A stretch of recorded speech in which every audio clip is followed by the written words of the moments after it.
Ночью на высоте 6500 в палатке второго лагеря Эвереста температура минус 15. Тебе нужно вылезти с теплого спальника и переодеться с пассивного термобелья в активное. Первый раз мозгом я просто не мог понять, как заставить себя это сделать. Друзья, всем привет! С вами Тарас Поздний, и это третья часть видео воспоминаний об нашей экспедиции на Эверест весной 2018 года. В первых двух я рассказал о возникновении самой идеи восхождения на Эверест, о формировании команды, о прибытии в базовый лагерь и об акклиматизации на горе. В третьей расскажу о финальной подготовке к штурму. Как бы не было холодно, но ты заставляешь себя переодеться, и мы начинаем спуск. Каждый раз во время спуска задаю себе одним вопросом: почему же спускаться так легко и быстро, а подниматься каждый раз так тяжело? В первый лагерь со второго мы приходим примерно за час и узнаем, что это таки случилось, ледопад Хумбу разломался, и дорога в базовый лагерь на данный момент уничтожена и недоступна. Мы зависаем на неопределенное время на высоте 6100. Со второго лагеря спустились в первый очень быстро, примерно за час. Тут нас ждала не самая приятная новость. Оказывается, путь через ледопад Хумбу в одном месте разрушен, и надо дожидаться, пока айс-докторы все починят. Как видите, впереди много людей, собираются уже толпы желающих спуститься вниз. С обратной стороны, я думаю, собираются толпы желающих подняться вверх. Поэтому, скорее всего, будут небольшие пробки. Ждем час, второй, покушали суп, поиграли в дурака. Тем временем уже с одной стороны образовалась пробка желающих спуститься, а с другой стороны образовалась пробка из желающих подняться. Какой-то определенной информации все еще нет, но Таша, мой шерпа, говорит, мол, вроде как уже проложили дорогу и можно спускаться. Думаю, тут уместно будет сказать два слова про Ice Doctor. Это специальная команда, которая занимается прокладыванием перил через ледопад Хумбу, ну и в принципе по всему Эвересту. Это команда шерпов, которые за это платят деньги. Они следят за тем, чтобы тропа была как можно более безопасной и чтобы она всегда была, скажем так, актуальной. Первый километр спуска проходит по уже знакомому маршруту, но потом мы видим метров 100 ледопада, которые полностью поменяли свои очертания. Дорога на этом участке была полностью разрушена, только что проложили свежие перила, и ты идешь по перилам, идешь по глыбам льда, которые еще шевелятся под твоими ногами. За 2 дня, которых нас не было, Хумбу полностью преобразился. Появились новые препятствия. Разваляло все, что только могло быть. Димон, как впечатление от нового Хумбу? Такое ощущение, что по новому месту идешь. Так же интереснее. Да, Ромка, ты как? Норма.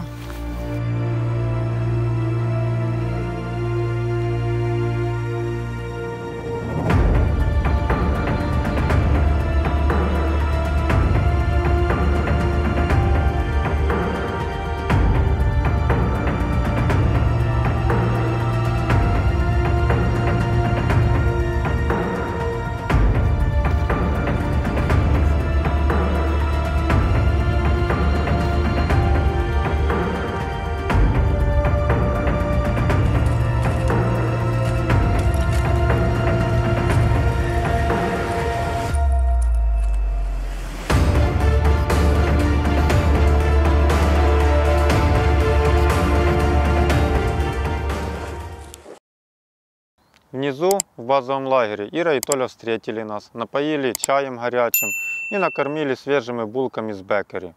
И это такая большая радость быть снова вместе одной командой. Просто график акклиматизации у нас троих, у Иры и Толи отличался. И каждый раз, когда кто-то уходил на гору, мы сильно волновались за него. И каждый раз очень сильно радовались, когда виделись и когда снова были все вместе. Дальше было несколько дней отдыха. В свободное время мы играли в шахматы, пробовали читать книги. Бариста Шерпа сварила нам кофе. И мы даже спустились на 2 ночи в пирамиду. Там мы встретились еще с одной нашей трекинговой группой, и я у нашего гида Андрея Дубка выклинчил его спальник. Теперь ночи в базовом лагере будут проходить у меня намного комфортнее, потому что я буду спать сразу в 2 спальниках. 29 апреля пришел слух, что кто-то уже успешно поднялся на вершину Лхотзе. И шерпы меня начинают подбивать, мол, давай, сходи сейчас на Лхотзе, а потом уже сходишь и на Эверест. Я себе тоже задумался, что в принципе идея-то неплохая, подняться на Лхотзе, потом будет у меня неделька или две времени отдохнуть перед окном на Эверест и потом сходить на Эверест. Но все равно меня постоянно гложили какие-то сомнения, общаюсь со всеми, с кем могу. Ну и в конце концов принимаю решение, все, мол, буду идти на Лхотзе, а для ребят это будет финальный акклимационный выход на 7000, для меня же это будет попытка восхождения на Лхотзе. И 30 числа мы выдвигаемся. Из-за сильного перевозбуждения, ведь я решил идти на Лхотзе, я всю ночь не мог уснуть. Утром проснулся уже немножко вымотанный, и мы вышли в сторону первого лагеря.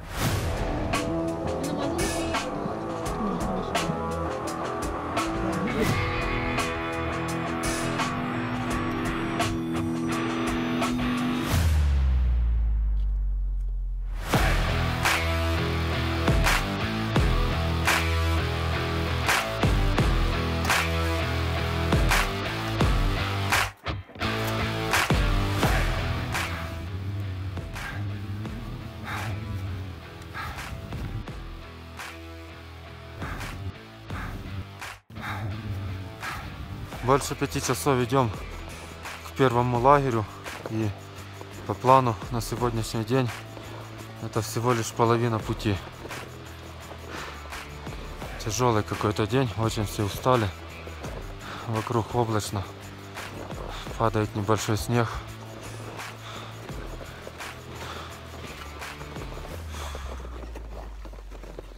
Зачем мы это делаем, непонятно. Переход занял у нас 5 часов, дался он, к слову, не так-то и легко, я ожидал, что будет легче.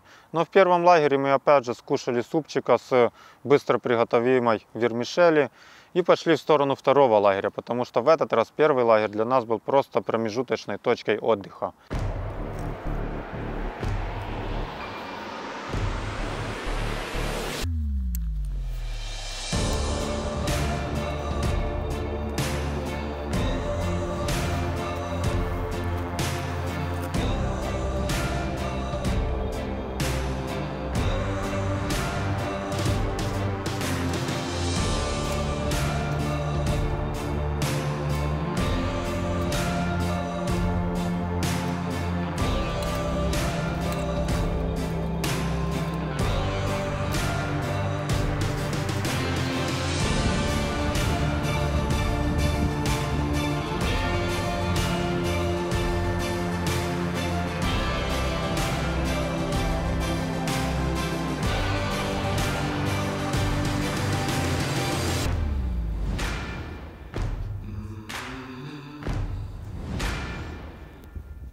Как переход? Ну, ты с Davou.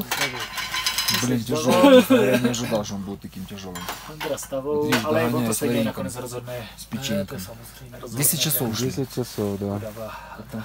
1300 набора. Я думал A já jsem быстрее. vlastně tak jako šel chvíli s А tím видишь, мы как акулы. turbou a přijde Не mi, умеем že еще tak быстро se na mě ходить. taky, ale ona si na všechny, ale tak jako byla usmívá, víš.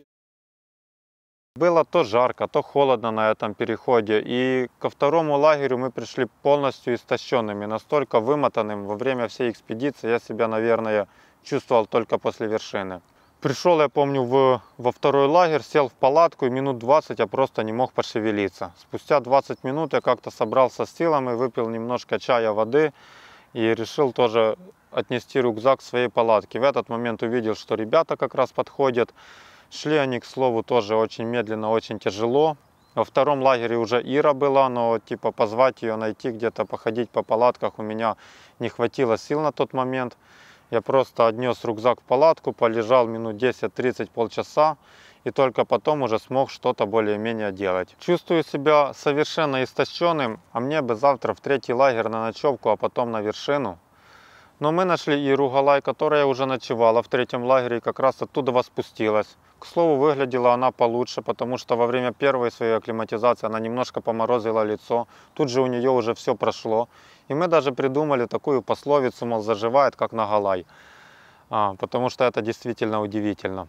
Меня же продолжают терзать сомнения. Я думаю, при хорошей погоде я бы, может, и сходил на Лхотзе. Но ведь главная цель нашей экспедиции – это Эверест. Он и гораздо более почетный и дороже. И, допустим, сходить на Лхотзе, но потом не сходить на Эверест, ну, это было бы крайне неприятно и было бы такой ошибкой. Советую с Питером и Хорьей еще раз о своих планах и окончательно принимаю решение таки не идти на Лхотзе во время этого выхода. Сначала сходить на Эверест, а потом уже по ситуации смотреть и решать, как поступать с Лхотзе.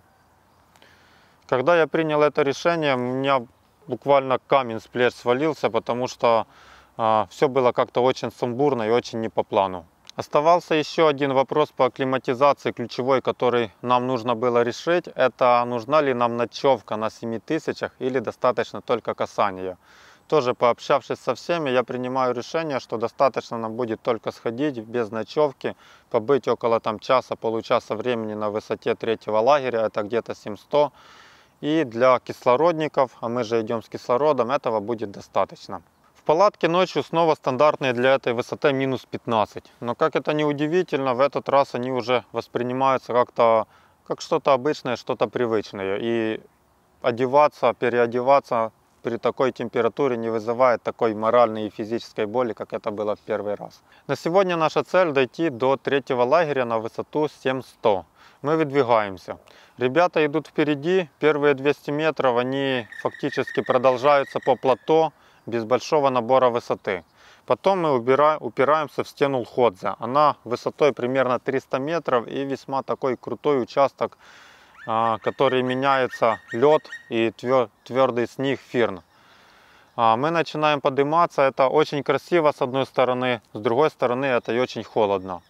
И первый раз подняться на 7000, я вот почему-то всегда на каждом 8000 считаю, что раз ты идешь на 8000, то на 7000 подняться должно быть легко. Но нет, это так не работает на самом деле. И каждый раз, поднимаясь на 7000, тяжело. Это как восхождение на 7000-ник. Дима во время подъема начинает по чуть засыпать. Он буквально заваливается на бок и начинает просто на ходу засыпать. Шерпа его немножко растормаживает, и он продолжает движение. Я иду сзади, замыкаю, ребята идут немножко впереди. По стене мы движемся весьма медленно, потому что уклон крутой, мы идем на 7000. К этому моменту все еще ходят без кислорода. Но тем не менее мы выходим на 700, выходим к первым палаткам и здесь проводим около получаса. Помню, как шерпы нам дали яблоки. Они вынесли свежие яблоки и дали нам по пол яблока на высоте 700 после изматывающего перехода.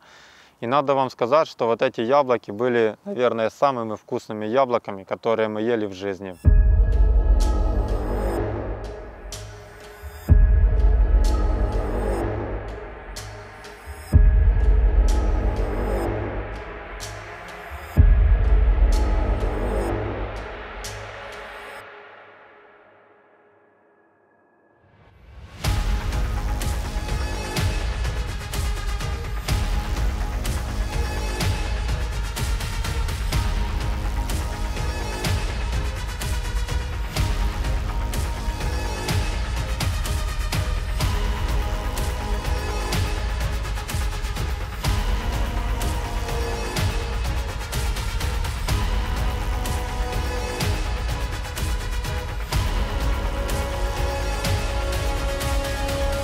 Пришли в 3-й лагерь.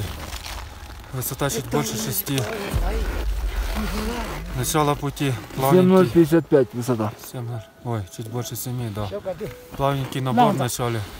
А потом крутая ледовая стена метров на 300. С одной стороны интересно, весело, но в то же время тяжело. Вышли утром. Было очень холодно. Доставал GoPro-шку, фотоаппарат, снимал перчатки не эти, а внутренние, высокогорные. Думал, пальцы немножко поотмораживаются до волдырей. Но вроде поотходили, все нормально. Утром было очень холодно, вышло солнышко, стало очень жарко. Пришлось раздеваться. Такие эти горы. Нет, чтобы комфортно. То холодно, то жарко, не поймешь. Ну, сейчас уже пришли, часок посидим, чуть поакклиматизируемся, отдохнем, да и будем спускаться вниз. Холодно и спать хочется. Больше ничего. Спать. Краткая сестра таланта. Да. Рано. Альпінізм завжди мене дивував тим, що ти робиш ривок, стаєш, віддихуєшся, думаєш, що ти вже вмираєш. Все. От твій кінець прийшов. Віддихався хвилину і знову йдеш. До следующего конца, да? Шукаєш цей правильний баланс. Або скоро пробігти якийсь час і потім хвилину випльовувати легені. Або йти потрошки, хоча потім все одно випльовуєш легені, ну менше. Але стіна, звісно, Файно. показала, що ми ніхто. То что, нас всего 2 шерпа обогнало. Да? Да, Ми йшли з нормальним темпом? нормально шли. Це радує. Пришли на 7100, а шерпы нас угощают яблоками. Опа, как на вкус? Найсмачніше яблуко, яке є в житті. Диман, да? Несмотря на те, що воно трохи підмає. Вчера мы тоже ели на высоте яблоки, это просто какой-то оргазм. Все, и я буду есть. Долго мучился с очками, потому что у меня слабое горло, и чуть я дыхну холодного воздуха, сразу начинаю кашлять и сразу болит горло. Поэтому я почти всегда натягиваю баф или балаклаву, вот, примерно по нос. Очки моментально запотевают. Сегодня впервые попробовал маску от Zipper, и она не запотевает. Это просто панацея для меня. Теперь буду всегда ходить выше без лага, только в маске. Очень удобно. Спасибо магазину Команда X за то, что дали экспедицию. Очень пригодилось. А сейчас мы, кстати, на высоте 7060 метров в нижнем 3-м лагере Эвереста. Все, пока. Носите маски, а не очки. Пробыв около получаса, мы начинаем спуск, мы спускаемся во 2-й лагерь, ночуем там и потом начинаем быстро спускаться в базовый лагерь. Спуск со 2-го лагеря в базовый у нас занял всего 3 часа 30 минут. Ну, это очень хорошее время.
В базовом лагере мы снимаем видео для спонсоров.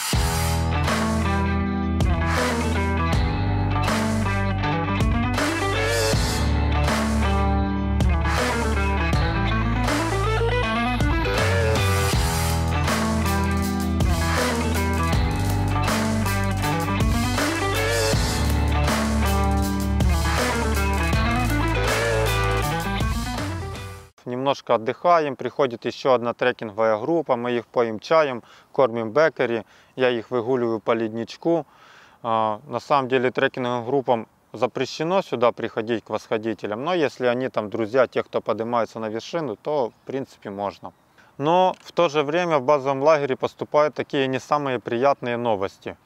Мэтью, американец, который вместе с нами, который был в экспедиции вместе с нами, говорит, что он отказывается от дальнейшего продолжения и возвращается домой. У него вроде какие-то проблемы с глазами были или, может, приболел. На самом деле мы не сильно расстроились, потому что он был таким весьма занудным и нам не сильно нравился. Но тем не менее он говорит, что к этому моменту уже 20% всех восходителей по той или иной причине отказались от продолжения экспедиций. После касания 7000 акклиматизация к Эвересту у нас закончена, и наша задача осталась только отдыхать. Мы решаем лететь в Намче-Базар и делать это на вертолете. Конечно, можно было бы пройти 30 километров с 2-километровым перепадом высоты, но нам охота сэкономить силы, и мы летим в Намче-Базар на вертолете.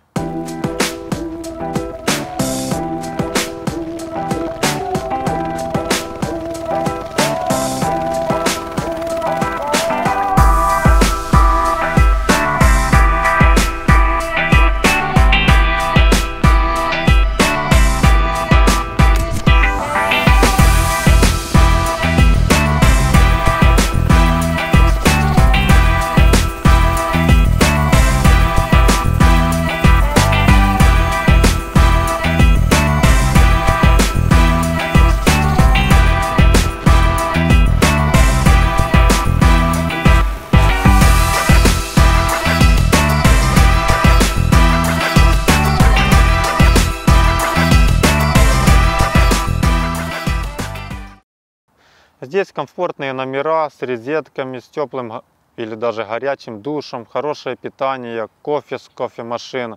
И можно выпить даже немножко вина. Мы отсыпаемся, отъедаемся и набираемся сил к решающему штурму на вершину Эвереста.